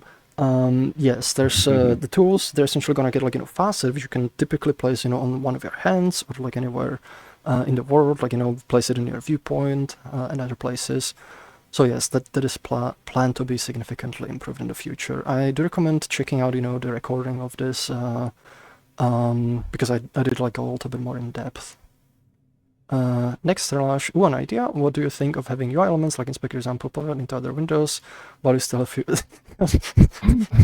I literally talked about that one as well. Yes, just watch. That was asked before you started talking about it. Oh, right. Like, we're really behind on questions. Yeah, I'm gonna skip them to these pins. Yeah, pin, like, I was asking, pin screen, cool. Full screen, yeah, it could be double to do full screen. Bitcrack IGN. Oh, the inspector thing reminded me, I was working on a HUD for a game and found a scaling is pretty hard with dynamic FOV. Motion blur makes it unreadable. Would there be a system featured and makes such stuff easier, like general slot HUDs? Yes. One of the things, like, I do want to do, like, especially for desktop, is so you can just define, like, a facet and see, like, this is the screen, and it just kind of projects itself on the screen, like, bypasses a lot of the stuff like motion blur. I know, like, Sire in particular, like, with their IOV and, like, other on the art team, they've been, when they were making the tutorial, they've actually fighting that quite a bit. They made a system that works, but it was, a lot of pain. Yeah, it was a little bit silly. So Relash is asking, spherical wars with gravity, yes. Yeah, we can already do spherical gravity, like, that's already an option, so this is just gonna make it so you can, make it way bigger. Next question, Relash 86, I haven't seen entire star system that you can traverse with large distances, large wars, I haven't seen it, could you give example? Oh, they're asking me in chat. Relash 86, will 64-bit floating points be a thing? I mean, they're already a thing, they're called doubles, but they're not used for most things, because there's actually a performance impact if you use them. One day on modern architectures, like, it actually didn't used to be this way. It used to be that, like, doubles were as fast as floats, and a lot of people still, like, think that, but it has changed significantly, over past, like, 10 years or something. I don't know the exact timeline, but right now floats tend to be way faster for a number of reasons. One, there's more kind of hardware dedicated to processing those. Two, they literally take half of the memory, and oftentimes applications can be constrained by memory bandwidth and also cache size. So if you generate, like, cache misses twice as often, that's gonna hurt your performance quite a bit. And the other part is because now there's also, like, heavy use of vectorization, auto-vectorization, which means your CPU, like, if you're, for example, adding or multiplying lots of numbers, it can do a lot of them together. So you can do something like, you load 8 floats, into special register, and you multiply all of them at once in a single operation. If you use doubles, like, because they take twice as much space, you can load only 4 of them instead of 8, which means you literally have your performance, for these operations on that, like, alone. So we're very unlikely to switch to, doubles for, like, representing everything, because that has quite a big impact. But with the domain system, what you usually do is, like, the coordinate system within the domain keeps things in a relatively small region, and there's an additional coordinate system that determines the coordinates of the domains relative to each other. And with that, like, you can make it as structured as you want, because you don't know dealing with it for every single individual object, which means, like, like, we can you can have like kind of arbitrary precision you want. Like you just have a system that's kind of coordinating how they're positioned with each other. So this I Yeah. feel is the best kind of approach to solving the limitations of the floating points. I think they were kind of into it. What they were also probably referencing is like on the GPU, because a lot of people think like, oh, why don't GPUs just use doubles? And well, You the can. really high end GPUs like Quadros and stuff, those do have double support, but that's more so meant for like, data center and like, simulating like protein folding and stuff like that. It's like when you really Modern need it. Yeah, for like modern GPUs, they're optimized for floats, and that's why you see like floating point really far out, and that's why you have to use strategies like what Froox said to kind of Yeah. make the worlds, a bit like feel a bit bigger. I mean, you can use doubles even like on like modern GPUs that are like consumer. It's just they're way slower. And I think it's Yeah, the same with Quadro. Like the Quadro, like they have better performance, but it's still if you use floats, like it's still more performance because like ultimately, you know, they're half the size, half the memory bandwidth, and oftentimes quicker to compute. yeah. Uh, Sanuki-kun is asking question, the new paradigm for how components are put together for a new particle system is interesting, seems highly extensible. Can we expect that more for systems like materials will be moved over to this sort of plug-in parts one at a time system? So it's not really a new system. It's like it's pretty much like using like the individual kind of module for the particle system is a component, and then you're just telling the particle style which ones to use. And the reason for that is because they can be shared. You can have the same module used in multiple particle styles. So it's something that's specific to photon dust, of how it's kind of structured. I don't think it would like really work for materials, because like the material is just its thing, so it doesn't really make much sense there. Yeah, it It's seems like definitely it's not like already not a paradigm. it seems like it's already like that because you already have your materials and you kind of plug them into a mesh render, kind of like how you do with like Yeah. photon test with the different modules. It's just Oh yeah, materials yeah, instead. yeah. That's a really good example. Like we have multiple materials, and then you can have measure render which just references those materials. So it kind of is doing that, and the material is sort of like atomic unit, of something that's kind of referenced. Yeah, Bitcrack IGN assume chunking and domain systems will be separate. And it's kind of the same thing. Like chunk, like we don't have like fully like defined terminology for it yet, but like we call it chunk, we call it domain, we call it like session. It's kind of the same thing. It's just kind of like self-contained part of the world. Like users can exist in it, and then you can have like multiple of them in parallel and position next to each other. But it's the same thing essentially. Next one we have Nuki-kun. So wait, how much of each other contents will sessions able to see? That's gonna be defined. Like you'll be able to, like whenever you're making world like that, you'll be able to say, this is, what is shown to other users. So this is gonna be very highly customizable. So like it's gonna be pretty much up to you how much you want others to see. Relash 86 Star Citizen's possible in Resonite. Maybe eventually. Maybe they'll switch engine again to us. yeah. I All mean, right. next Really? question, really? Probably not, but Yes. we can dream/joke about it. Raj 86, what about loading lag when switching from session to session within domain? That's something that's gonna be, kind of overall improved. Even like, before the systems comes in, like, want to make it as smooth as possible. Some of it's gonna be helped, like, with the upcoming performance update. The other stuff, like, we wanna smooth out the general kind of like loading of stuff. But essentially that's like, separate problem that we wanna solve, just make all the loading processes way smoother. Once we do switch to custom rendering engine, I think it's gonna fix up a lot of that, because we'll have a lot more control, how is stuff uploaded to the GPU. Because right now, for example, when meshes load, they all have to load in one go. For textures, we have a time slicing algorithm, so it's like, only like if you're uploading a big texture, it's only gonna upload a little bit like every frame. But for meshes, we don't have that because the APIs in Unity are a lot more limited for doing that. So it's a little bit trickier there. Next These one. next three are like the same question. Okay.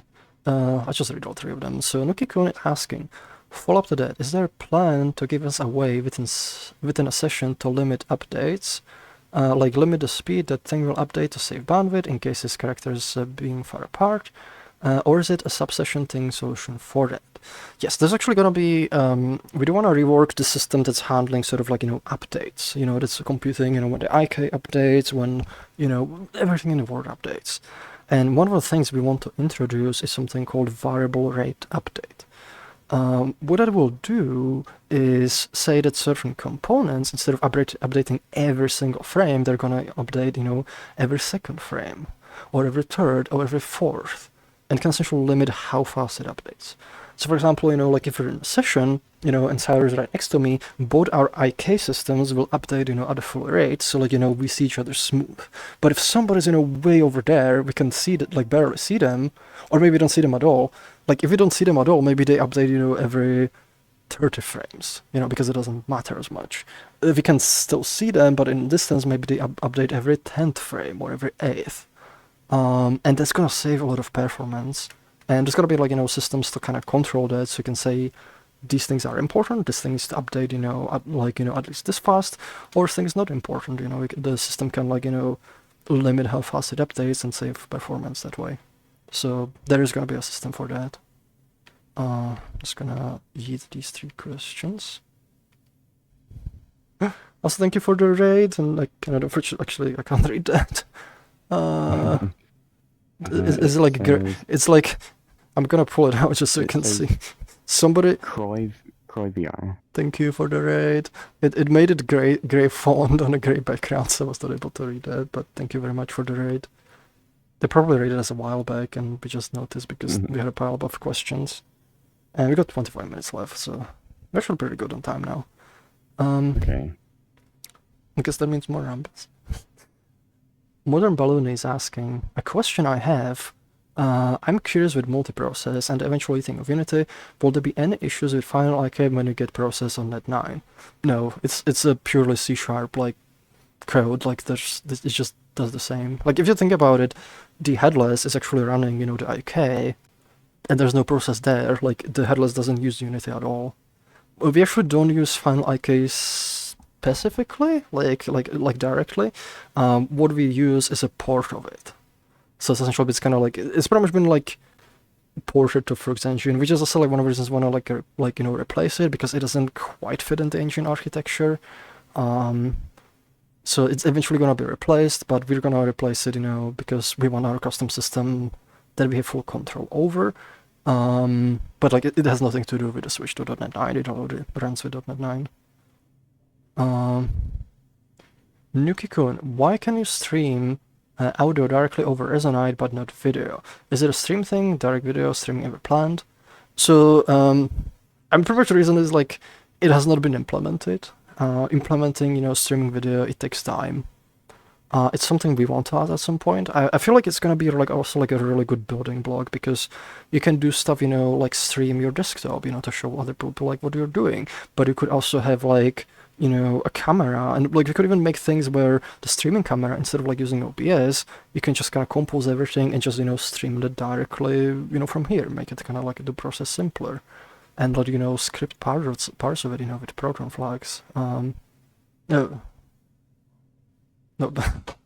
I'm missing things.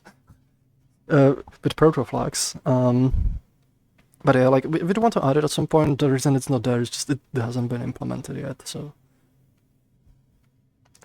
it's actually something I've been like looking into as well, because like there's like multiple solutions. Ideally, we would want to have, GPU accelerated encoding, especially like if you do like higher resolutions. But also like the GPU accelerated ones, they tend to be specific, like to NVIDIA. So like, but you also want users, who have AMD to be able to do it. So it's kind of it's a fair bit of work. Next question, Jack the Fox Otter.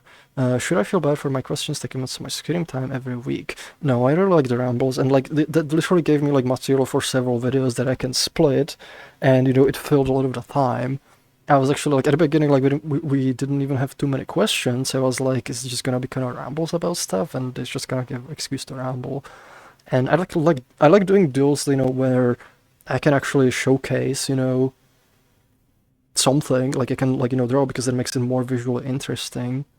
And those videos, like I've done like one for performance, one for like the future of protoflux. They've been like doing pretty well. People seem to be really liking them. So, and I think I got at least like 4 or 5 just out of the stream alone. So like, thank you for those questions. Next question, Lexevo is asking, now I'm thinking that the variable rate updates could dynamically react to similar how Photon does works, where if specific system is using up a lot of performance, it could dynamically change the update rate of that system. Could that be possible? Yes, there's actually related, because I've been wanting to do the variable rate like update system for a long while. And actually I've been like, kind of placing bits of it, into the systems that are being reworked. So, for example, like Protoflux, that's, it has mechanisms in it for like, update like the tracking that lets it kind of fit into that kind of system. Same with like, Photon dust. A lot of the procedural, asset system, they use the same mechanism. They essentially trigger an update, let the update, run, let the update run, at whatever background threads like you want. Once it's ready, it's gonna get integrated, and that frees up another update to happen. If something, if something, changed in the meanwhile, if something, nothing changed, and it's just done. So this kind of pattern that Resonite, like specifically Froox engine has been using, and it makes systems that work much better with VR because like it doesn't constrain your whole FPS. Your FPS doesn't drop, like only the FPS, for like where things are getting updated. With the variable rate updates, that's essentially gonna make that kind of pattern applicable to a lot more things. And I feel that's a lot better way, to control frame rate, because you can say, I want to hit, 90 frames per second. And the system is gonna look and it's gonna be like, okay, my IK is the most important one, because like, it's me, I want my movements to be smooth. And depending, how much CPU time you have, it's gonna be like, okay, like I can afford to keep running, Cyro at full rate, but like those things in the distance, I'm gonna lower them down enough, so like you keep hitting 90 frames per second. Because you can also like cascade them. So like, say there's 10 people over there in the distance, and the system decides I'm gonna update them every 10th frame. So on the first frame, it updates first person. Second frame updates second person. Third frame updates third person, and it kind of spreads out the impact of those over 10 frames. So all those 10 people, they're essentially taking as much performance as a single person, just, for updates. So that kind of system is going to make it much easier for the system to sort of like self-regulate to hit whatever target frame rate you want. Maybe like, like if you're on a potato system, it's going to be, okay, I'm going to update my own IK at full rate, and Sire gets, every second frame, on every third frame. So he's going to be choppier for me, but like overall, everything's still going to be smoother. So I believe a system like that gives like way better control on that. And yes, like Alexa was also asking, wouldn't affect the full rendering update time and not lose FPS? Yes. That's pretty much like the goal is like, the system can see, how fast you're running, and decide like, to give things less time or more time, depending, how you how your system's able to handle things and how much is there. I saw another question, I'm like, oh no. Grand UK, what is your favorite pizza to eat? No, you may not say the USA pizza. This makes the question hard for me. I mean, I usually like kind of simpler pizzas, like pepperoni one. Those are pretty good.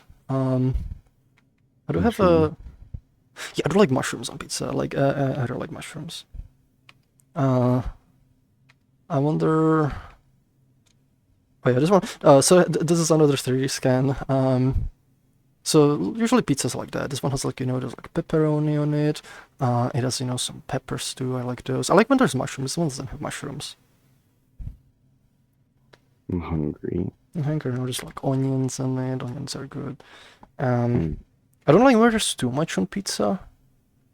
There's another pizza I had like a while back, like and I wouldn't say this one's my favorite one, but there's a story related to it. It's the deep dish. And I literally I literally had a slice of it. I had one slice. And after eating that, I didn't want to even think about the concept of food for the rest of the day. I was like, food doesn't exist. I don't want to think about it. Thinking about food makes me sick. And then what's even funnier is like, um, we went I think it was like a week or two later. Me and Glitch, we went to Navy Pier, to just kind of like go around and see the place and so on. And we were like getting to parking lot. And I was like, Glitch, I'm kind of hungry, do you think we could like hop somewhere, like get some food? And Glitch just, oh, like we could go to Giordano's again, get another deep dish. I literally stopped being hungry once he said that. Just thinking about how filling this pizza is made me stop being hungry. It's so filling, you don't even need to eat it to fill you up. So, it's... I mean, it kind of doesn't... It's kind of going on a tangent on this question, because it's more like, this is not my favorite pizza to eat. I don't even say it's my favorite pizza to think about eat. This is my favorite pizza to not eat. To not eat, yeah. To not eat, all right. Yeah, you get extra with this one. But I did answer like pepperoni, mushrooms on it. It's good. Yeah. What about you, Sarah? Do you have any cursed pizzas? Do I have any cursed pizzas? I think like maybe like the most like quote unquote cursed, but I don't think it's really cursed because I like it, is like macaroni and cheese pizza. Or Alfredo pizza. Alfredo pizza is pretty good. Chicken Alfredo pizza. I'm hungry. I haven't eaten yet today. Those are just pizzas that are like other meals. I also have another cursed one. This one actually was kind of blah. So like this is from 2 years ago, like at Vacation. It was just like a cheap like pizza, and it was kind of tasting kind of bland. And when we were at the Vacation, Geens, he made this sauce that he calls the Scotch sauce. It's really good, especially like with chicken. I was like, I wonder what it tastes like on pizza. So I tried to put a little bit, and it just kind of did a lot. And it was extremely salty, so I had to like take the other slices and kind of dip it into it. But I was like, I need some flavor in this. This is very bland tasting, super cheap pizza. So you get another cursed pizza, with like whatever that is. Well, it's Scotch sauce, but looks cursed. And Grant is going down with Froox. Oh man. Griffin Phyllis, so next question, let's also check on time. We got 13 minutes, so we've still got time for some questions. But if suddenly lots of questions pop in at this point, we might not be able to get through all of them. So like if you have a question, make sure to get it out, like ask as soon as you can. So next question, Griffin Phyllis, what sort of functionality is planned for the contacts tagging system when we eventually get to that update? List filtering and sorting, session whitelisting for tags and tag groups, contacts nodes. Yes, pretty much like I would say like all of these. The whole contacts UI is just it's one of those pieces of UI like we're gonna make new one from scratch, way better, add extra functionality, make it much more extensible, make it just overall much nicer, and take the old one and just throw it into fire. Like it's very convoluted and monolith again. It's kind of bland thing to work with, but yes. We want to add better kind of searching options. We want to add abilities so you can actually tag, people so you can, for example, be like, you give somebody a tag like a teammate, or maybe close friend, or maybe acquaintance, or maybe this group, or maybe this group, so you can assign people tags, and you can be like, okay, like I want to filter people, by this tag. And same like, it's going to integrate into other parts, like for example, session hosting. And you're going to say, I want to open a session. I want it to be open only to contacts, with close friend. So like if you're like, feeling that like you kind of want to like, you don't want a big group of people, you can like, have session that like only your close friends can see. Or maybe you want to work on something, so you make session open only, to people like you work with on particular project, and just give you lots of flexibility that way. We definitely want to add, contacts nodes, so you can add a piece of information. That's going to also integrate into other paths. Like one of the things we have right now that's very limited, but it's there, is ability to ban people. or block people specifically, I should say. Well, ban as well. We can ban them from your session. So having more options for those, so you can, for example, say, I want to like, I want to block that person, avatar, or maybe I want to just block their voice, or maybe I just want to block their visual, but keep the voice, and maybe I just want them not to see them at all. Or maybe I want to, block them for, like, they're annoying me right now, but like I don't care about blocking them forever, so I'm just gonna block them, for a day, and it's gonna automatically unblock. Maybe you like, leave a note, why did you even block this person, so you remember, so things like that. Another of the things, I just had it like on the tip of my tongue, and I forgot about it. Yeah, I just kind of forgot about it. Oh, and one of the things, like the whole UI is also going to be, reworked into facets. So you could, for example, the chat UI, that's going to be in some facet, it's also going to use data feeds. And you'll be able to, like, for example, pull it out and, put it on your hand if you want to. So you can kind of see, you can kind of see like messages, like, for example, with few important people, you have like very quick access, to their messages. Or maybe like you have multiple tabs, give you kind of lots of flexibility, in that regard. I still can't remember the other thing. There was like one thing I really wanted to mention and I kind of forget about it. Oh, I remember.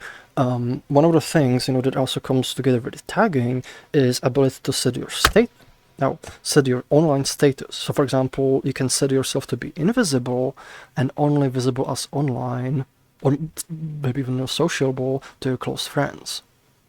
So stuff like that, like where you don't want, like, everybody can see that you're online, but like you want your close friends to see. So there's a lot of kind of cool functionality with the tagging that, that we can build around it. It's also gonna kind of integrate, like, once we can have profile systems, we can also, like, see. One of the things I kind of wanted to do is like unify the contacts, with the session list. Because right now, like, they're kind of doing similar-ish things, like they're showing like list of people, so we could like make it like, where you actually see these are the people you're in a session with, and not all of them actually have to be your contacts, but you still see their profiles, and you can do stuff like add, even if you don't add them as a contact, you can add notes, you can add like you can block them from there, because right now if you wanna block somebody and you don't have as a contact, you have to go and search them or you have to click on their name. If you just see it in a single place, I feel that it makes things much simpler. You could also, for example, override things, like, for example, say, this sometimes happens, some people don't use voice normalization, and like they're always quiet and have to mess with their audio, have it kind of be persistent, and maybe have like an override that says, like, I want to force normalization on my end for this person, because I have, trouble hearing them. So lots of like, things like that, like have things a fair bit more unified. The whole messaging system, that's gonna be like improved, like there's gonna be like a data feed, which is gonna make it easier to, like, add multiple types of messages as well. We want to add like stuff like even editing messages, deleting them, stuff like that. It's kind of just, going from the top of my head on these things. So hopefully that kind of answers the question pretty well. Still got 7 minutes. We got one question, so we got more questions, oh, there's like one that just popped in. Well, one after the other one, there was still like one question. Nuki-kun is asking, Yabag, how much control will we have over our upgrade system? Will I be able to tell if that next room over should be at lower rate? The details are gonna kind of depend, like, what's gonna work on the system. Right now, like, it's not full design yet, so I can't really tell you, how exactly it's gonna look. But there's gonna be some mechanism which is gonna, which will tell you stuff, in this area, like, or like this part of hierarchy, or or with these conditions should use this update rate. So there's gonna be some controls, but like, details are gonna be sketched out, like, once we actually work on this part specifically. So check the Fox author rich embeds, yes. I do want to add like more types of messages, so you can, like, kind of like do more kind of cool things with those. Stickers.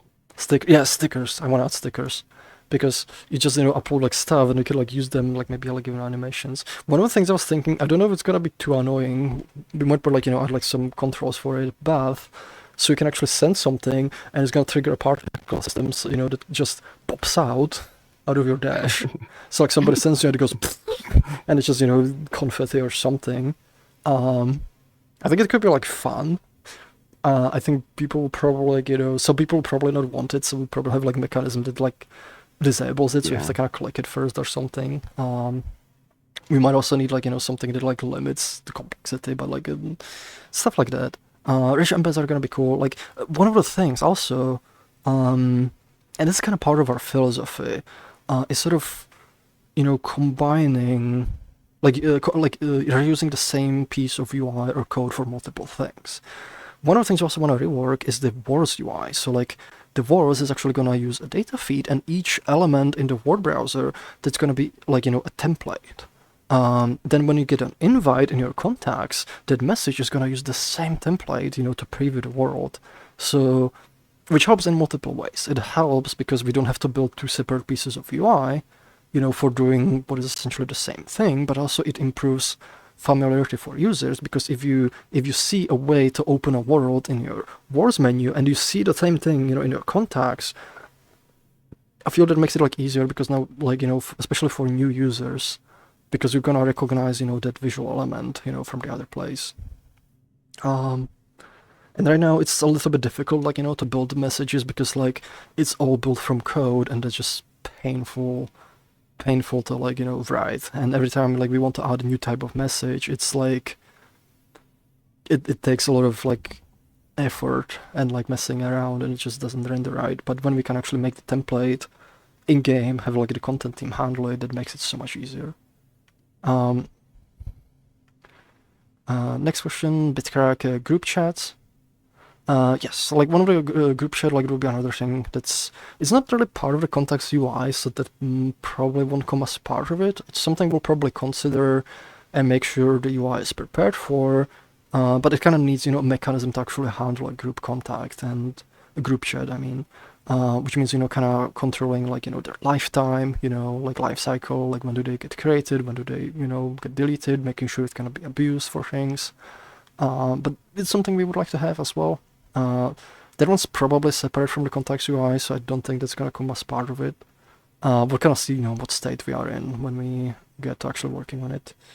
So just checking, 3 minutes left, so this might be the last question. Fleshy Nesso is asking, is there any way to show main dash to other people, mostly for helping guide new people around?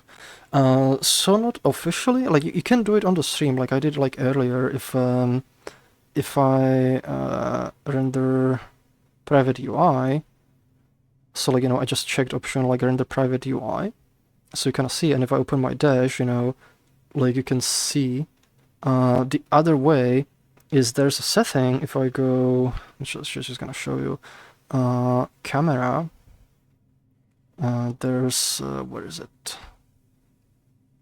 Is it camera or was it user interface? No, that's the wrong one. Was it user interface? I actually forget where it is. Oop, I didn't mean to do that. Wait. Camera. Do you know where that one was? Where what was? Option to like render when you take, oh, there we go, quick photo capture. There's capture private UI, so if you check that on, you can, you know, enable that, and then if you take screenshot in game, and I close the dash, if you take a screenshot, you know, it captures that, so you can do that and, you know, show people this, you know, this over here. That's one way to do it. I actually have like a shortcut for it too, so I have like, you know, capture private UI here. So that is one way. I know some people, they have like, you know, rip the dash, and they have like a version for it that like is, you cannot really fully interact with it, because like we for security reasons we make it so the components, you know, don't work in workspace, but there's versions of that you can find, so maybe that can help. Otherwise, you know, like you can use like the screenshots or render it on the camera like that. So we have like 1 minute left, so I think this is a good time to kind of stop it. Actually, there's one question. Grand UK, in the future, when you see friend in contacts list in a session, will it be possible to jump to that word in Wars tab, and maybe in the inverse? I know it's possible to jump to the contacts list from the nameplate, but what about the usage? I don't fully understand the question, unfortunately. So like when you see a person in your contacts list in a world and you click on them, you could be like, oh, I want to view this world in the worlds list instead that they're in, the world that they're in the worlds list. I don't understand. Okay, We'll so have to like no, ask us on the yeah, next one. Like, I think I need like a little bit more context, and I'm also like just kind of like ending it now. So, thank you very much, for all the questions. Thank you for the rambling questions. I hope like you enjoy, kind of the explanations.